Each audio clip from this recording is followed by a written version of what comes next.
মাফিয়াৰ দপদপনি বিজেপিৰ নেতা বিটু প্ৰসাদৰ বিৰুদ্ধে এই অভিযোগ ভুক্তভোগীৰ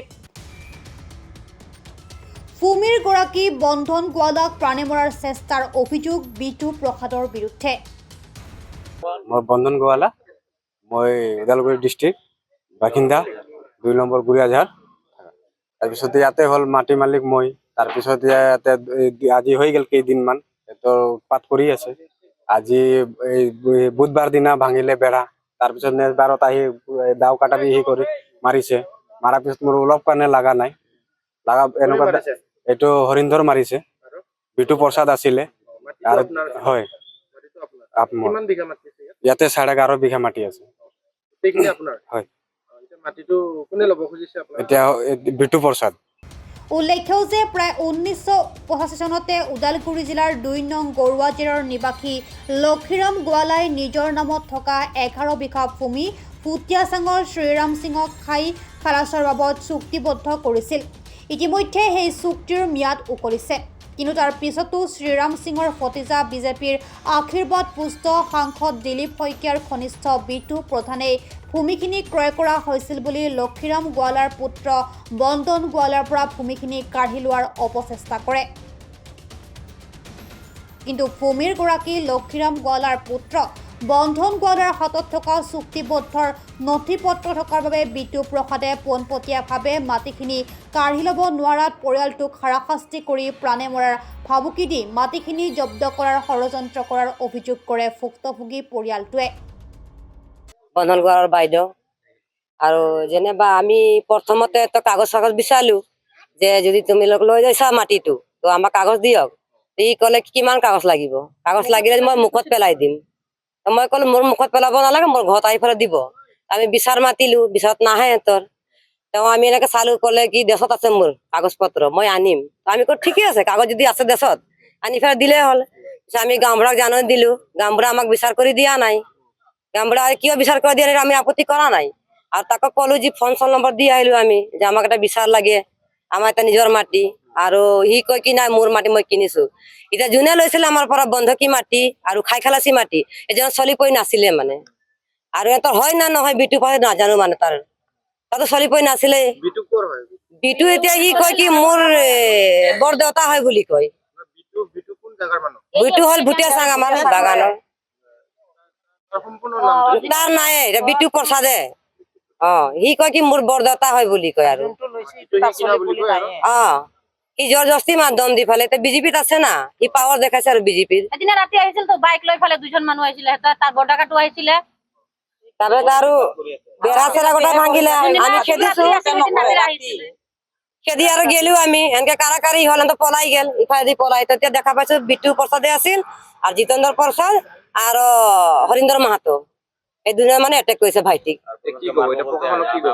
এতিয়া কি কৰিম মানে এতিয়া আৰু কিবা এটা ৰেষ্ট কৰক পুলিচে ৰেষ্ট কৰিলে হ'ল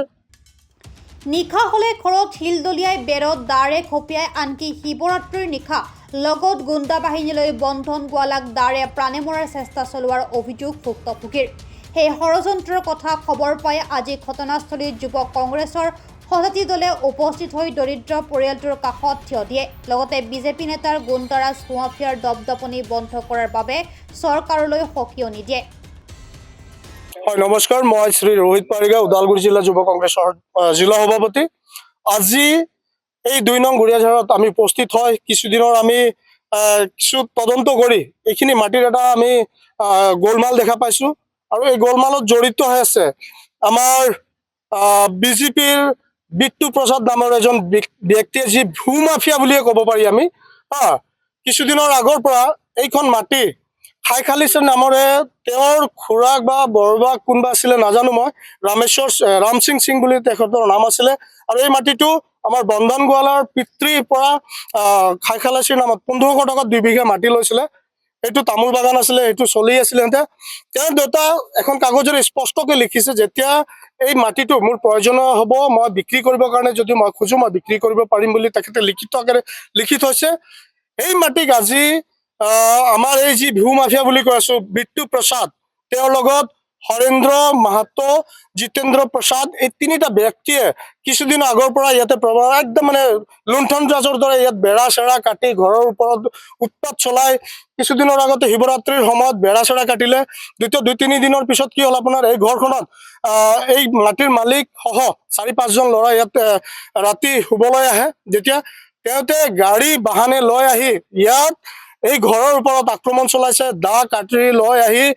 ঘৰক কাটিছে, টিনে পাথৰে মাৰিছে। লগত মানুহ যেতিয়া ওলাই যায় ঘৰৰ পৰা তেওঁ কাটিবৰ কাৰণে এটেম্প টু মাৰ্ডাৰ এটেক কৰিছে তেওঁতে। আৰু এইখিনি ৰাইজে যে তেওঁতে গম পাই ঘৰৰ লগে লগে ফোন কৰিলে, ঘৰৰ মানুহ ওলাই আহি সিহঁতৰ চিঞৰ বাখৰ যেতিয়া কৰিলে, সন্মুখত দেখা পালে আপোনাৰ বিট্টু প্ৰসাদক গাড়ীৰ সন্মুখত ওচৰত থকা দেখা পালে। কাটিব অহা দুজন হ'ল, এটা হ'ল হৰেন্দ্ৰ প্ৰসাদ আৰু এজন হৰেন্দ্ৰ মাহাতো এণ্ড জিতেন্দ্ৰ প্ৰসাদ, দুজন ব্যক্তিক কাটিব অৱস্থা দেখি যেতিয়া দৌৰ মাৰি গুচি গ'ল, ইয়াৰ পৰা দৌৰি গাড়ী লৈ গুচি গ'ল। আমি তাৰপিছত আমি যেতিয়া আহি ইয়াত খা খবৰ লওঁ, তেতিয়া আমি গম পাওঁ এইবিলাক কাণ্ড হৈছে। এয়া নেকি তাহাঁতৰ মানে বিজেপি চৰকাৰ থকা সময়ত এই দপদপনি যিটো লুণ্ঠন ৰাজ, ভূ মাফিয়াৰ লুণ্ঠন ৰাজ, এয়া নেকি? ৰাইজৰ যদি প্ৰতিনিধি হিচাপে তাহাঁতৰ প্ৰতিনিধিবিলাক আছে, এইবিলাক প্ৰতিনিধি ৰাইজৰ সুবিধা কৰি দিব লাগে, কিন্তু সেইটো উল্টা আকৌ ইয়াতে ভূ মাফিয়া কৰি আছে। ওদালগুৰিৰ পৰা চিন্ময় ডেকাৰ ৰিপৰ্ট, প্ৰাতঃ টাইম ডিজিটেল। অসমৰ সংবাদ জগতখনৰ বাবে এক সুখবৰ। নৰূপ নসাজেৰে প্ৰায় 30 বছৰীয়া অভিজ্ঞতাপুষ্ট সাপ্তাহিক কবচ পুনৰ এবাৰ ৰাজ্যৰ মাজলৈ। স্বত্বাধিকাৰী প্ৰণীতা কলিতাৰ দ্বাৰা প্ৰকাশিত আৰু অমৰজ্যোতি প্ৰিণ্টাৰ্ছ, গুৱাহাটী কমাৰ্চ কলেজৰ বিপৰীত ফালে মুদ্ৰিত। আমাৰ ঠিকনা মুখ্য কাৰ্যালয়, অসম ফৰেষ্ট স্কুল, হৰি মন্দিৰ পথ, গুৱাহাটী। আৰু অস্থায়ী কাৰ্যালয় কলিতা মাৰ্কেট, বিজয়নগৰ, কামৰূপ, অসম। মোবাইল নং 9435114666 আৰু 7024722813। Mail ID probhatiahom@gmail.com।